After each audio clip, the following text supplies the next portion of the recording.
Sir Revanth Reddy గారు అటు YouTubers పైన, జర్నలిస్ట్‌ల పైన తీవ్ర స్థాయిలో విమర్శలు చేశారు సార్. ఒక సీఎం పదవికి సీఎం చైరు ఆ హోదాకని రెస్పెక్ట్ ఇవ్వండి. మీరసలు ఏమాత్రం రెస్పెక్ట్ ఇవ్వట్లేదు. పొలిటికల్ ఛానెల్స్ అయిపోయాయి. పొలిటికల్‌గా మారిపోయాయి. ఈ యూట్యూబ్ ఛానెల్స్ అన్నీ అన్నట్టు కూడా మాట్లాడారు సార్. అసలెందుకు ఈ స్థాయిలో రేవంత్ రెడ్డి గారు యూట్యూబర్స్ పైన, జర్నలిస్ట్‌ల పైన విమర్శలు చేస్తున్నారు? అసలు ఆయన ఉద్దేశ్యం ఏమంటారు సార్? మీరేం చెప్తారు ఆయన వ్యాఖ్యల పైన? నిన్నక్కడ నెహ్రూ హౌసింగ్ సొసైటీ జర్నలిస్టులకి నెహ్రూ హౌసింగ్ సొసైటీలో భూ కేటాయింపులు చేశారు. దానికి సంబంధించిన పత్రాలను నిన్న డిస్ట్రిబ్యూషన్ కార్యక్రమం మన రవీంద్ర భారతిలో జరిగింది. ఆ కార్యక్రమంలో ఆయన మాట్లాడారు. పత్రాలు ఇస్తూ ఆయన కొన్ని విషయాలు మాట్లాడారు. అందులో ప్రధానమైన విషయాలు ఏంటంటే ఆయన ఒక రకమైన ఆవేదన, కోపం ఈ రెండు ఎక్స్ప్రెస్ చేశాడు జర్నలిస్ట్ మీద. అందరు జర్నలిస్ట్ నేను అనట్లేదు, చాలా జెన్యూన్ గా పనిచేసే జర్నలిస్టులు, సీనియర్ జర్నలిస్ట్ చాలా మంది ఉన్నారు, వాళ్ళని నేను ఏమనట్లేదు. కానీ కొంతమంది జర్నలిస్టులు రెండు రకాలుగా ఆయన బ్రాడ్గా చెప్పాడు. ఒకరేమో ప్రతి ఒక్కడు యూట్యూబ్ ఛానల్ పెట్టుకొని ఇష్టం వచ్చినట్టు మాట్లాడుతున్నారు అనేది ఒకటి. రెండవది, కొంతమంది జర్నలిస్టులు కొన్ని పొలిటికల్ పార్టీ తోకలుగా మారిపోయారు. ఆ జర్నలిస్టులు చాలా ఘోరంగా మాట్లాడుతున్నారు. చీఫ్ మినిస్టర్ని కూడా చీఫ్ మినిస్టర్ అంటే పనిమాలోడు అన్నట్టుగా కనీసం ఆ పదవి కన్నా గౌరవం ఇవ్వాలి, వ్యక్తికి ఇవ్వకపోయినా కుర్చీకైనా గౌరవం ఇవ్వాలి కదా, మీరు రాజ్యాంగబద్ధమైన పదవి కదా అది, అది కూడా ఇవ్వకుండా మాట్లాడుతున్నారని చెప్తున్నాడు. అది అందులో ఆవేదన వాస్తవం ఉంది. మన జగన్ కూడా చూసాము, ప్రతి ఒక్కడు సైకో సైకో సైకో అనేవాళ్ళు. నిజానికి ముఖ్యమంత్రిని పట్టుకొని సైకో అనొచ్చా అన్న చర్చ మరి ఈయన కూడా తెలుగుదేశంతో ఉన్నాడు కదా, ఈయన కూడా ఖండించాలి కదా. అట్లాంటప్పుడు ఈయన విషయానికి వచ్చేసరికి ఈయన బాధపడుతున్నాడు. సో ఇక్కడ ప్రాబ్లం ఏంటంటే రేవంత్ రెడ్డి లాంటి వాళ్ళతో వీళ్ళు వేరే వాళ్ళని చేసినప్పుడు వీళ్ళు ఎంకరేజ్ చేస్తారు. మొన్నటికి మొన్న సుప్రీంకోర్టే రేవంత్ రెడ్డిని విమర్శించింది, కాంగ్రెస్ పార్టీని విమర్శించింది, కాంగ్రెస్ పార్టీ పెట్టిన పోస్టులన్నింటినీ తీసుకురమ్మని చెప్పింది సుప్రీంకోర్టు. మరి మీరే కదా పెట్టారు, మీ జర్నలిస్టులే కదా పెట్టారు, మరి దాన్ని నువ్వు ఖండించావా? రేవంత్ రెడ్డి అనే వ్యక్తి కాంగ్రెస్ పార్టీ పెడుతున్న, కాంగ్రెస్ పార్టీకి అనుబంధంగా ఉన్న డీటెయిల్ మీడియా కావచ్చు, వీళ్ళు పెడుతున్న పోస్టులను కూడా ఖండించాలి కదా. ఈయనే సాక్షాత్ ఈయనే అన్నాడు, బీజేపీ బీఆర్ఎస్ కలిసిపోయినాయి కాబట్టి కవితకు బెయిల్ వచ్చిందని. మరి ఈయన అనొచ్చా? అది ఈయన అనకూడదు కదా. సో ఈయన మళ్ళీ క్షమాపణ చెప్పాడు. ఈయన ఎలా అంటాడు అంటే సుప్రీంకోర్టుని తప్పుపట్టాడు కదా. ఈయన సుప్రీంకోర్టు తీర్పుని పొలిటికల్గా ఇన్ఫ్లుయెన్స్ చేశారు కాబట్టి సుప్రీంకోర్టు తీర్పు ఇచ్చిందని కదా చెప్పాడు. మెరిట్స్ని బట్టి ఇచ్చాడని ఈయన చెప్పలేదు కదా. మరి ఈయనకు ఉండే స్వేచ్ఛ వేరే జర్నలిస్ట్కి ఉండదా? సో ఇది ప్రాబ్లం ఏంటంటే బీజేపీ అయినా అధికారంలో ఉన్న పక్షాలన్నా మీడియా మొత్తం తనకు అనుకూలంగా ఉండాలని అనుకుంటాడు. ఈయన కూడా ఇప్పుడు అంతే. ఇప్పుడు ఈనాడిని జ్యోతిని ఈయన అధికారంలోకి రాకముందు వాళ్ళ దగ్గరికి వెళ్ళాడు, వాళ్ళని కలిశాడు, మళ్ళీ అధికారంలోకి వచ్చినాక వాళ్ళతో మంచిగా ఉన్నాడు. వాళ్ళందరూ మరి బీఆర్ఎస్ మీద, అక్కడైతే జగన్ మీద భయంకరంగా నోటికి వచ్చిన రాతలు రాస్తున్నారు కదా. మరి దాన్ని ఈయన ఖండించాలి కదా. ఓన్లీ యూట్యూబర్స్, తనకి ఇష్టం లేని పొలిటికల్ పార్టీతో ఉన్న జర్నలిస్ట్ అంటే బీఆర్ఎస్ జర్నలిస్ట్, వాళ్ళని మాత్రమే ఖండిస్తే రేవంత్ రెడ్డిని ఎవరైనా ఎట్లా నమ్ముతారు? అంటే ఈయన కూడా పొలిటికల్ పార్టీలు లాగానే తనకు అనుకూలంగా ఉండకపోతే నేను వాళ్ళ మీద చర్య తీసుకుంటాను. ఇప్పుడు ఈయన మొదటోడు కాదు, చివరోడు కాదు జర్నలిస్ట్ మీద చర్య తీసుకునేదానికి.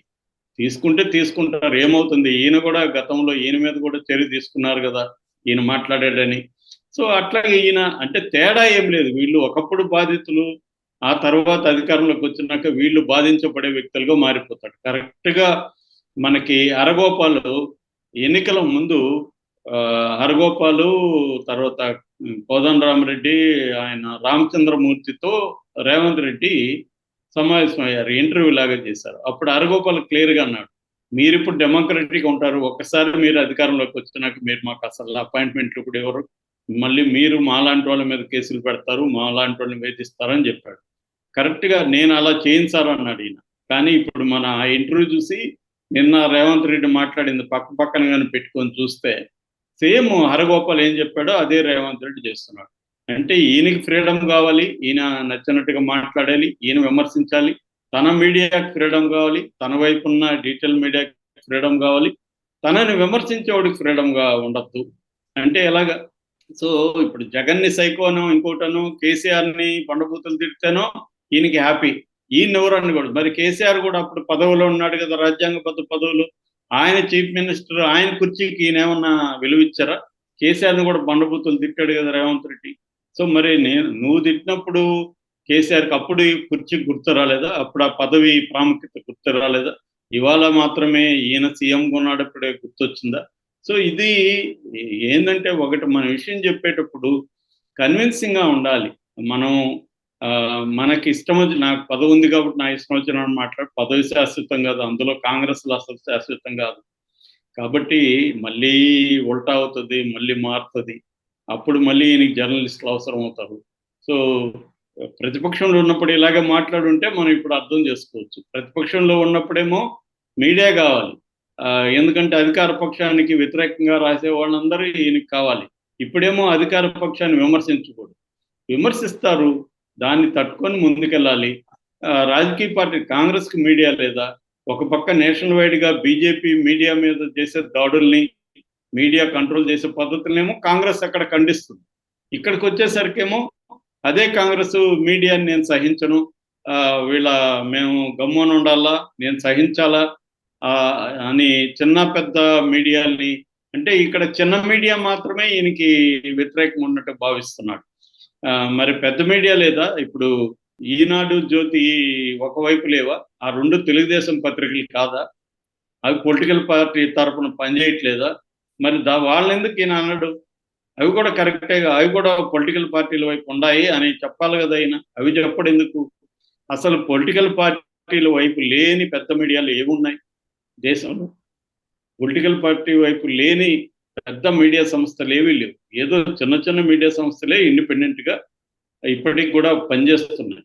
అవి చేస్తున్నాయి కాబట్టి కాంగ్రెస్ పార్టీ విన్నింగ్ అవకాశాలు పెరిగింది. మోడీకి వ్యతిరేకంగా దేశవ్యాప్తంగా అనేక ఛానల్స్, యూట్యూబ్ ఛానల్స్ పనిచేశాయి. ధ్రువరాటి దగ్గర నుంచి, రవీష్ కుమార్ దగ్గర నుంచి, ఇంటర్లాండ్ అంటే లోపల ఏరియాల్లో హిందీ నార్త్ బెల్ట్లో అనేక యూట్యూబ్ ఛానల్స్, దేశభక్తి లాంటి యూట్యూబ్ ఛానల్స్ పనిచేశాయి.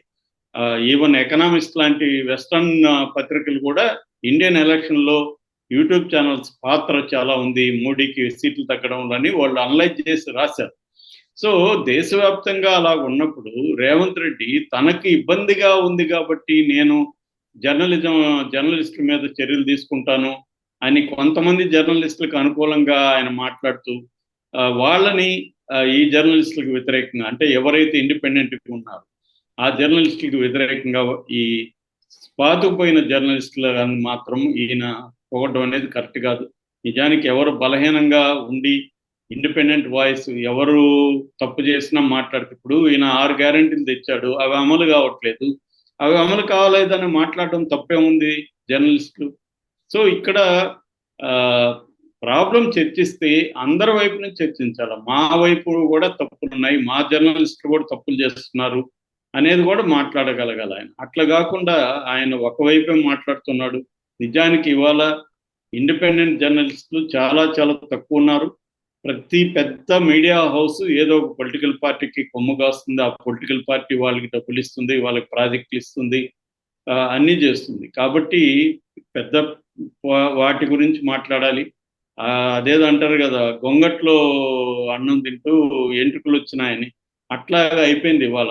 మనం ఒక జర్నలిస్ట్ మంచోడు, ఇంకో జర్నలిస్ట్ చెడ్డోడని ఇండివిజువల్గా ఎవరిని చెప్పే పరిస్థితి ఇవాళ లేదు. ఎందుకంటే మీడియా హౌస్లో పనిచేస్తున్నప్పుడు ఆ జర్నలిస్ట్కి ఆ ఫ్రీడమ్ కూడా ఉండదు అనమాట.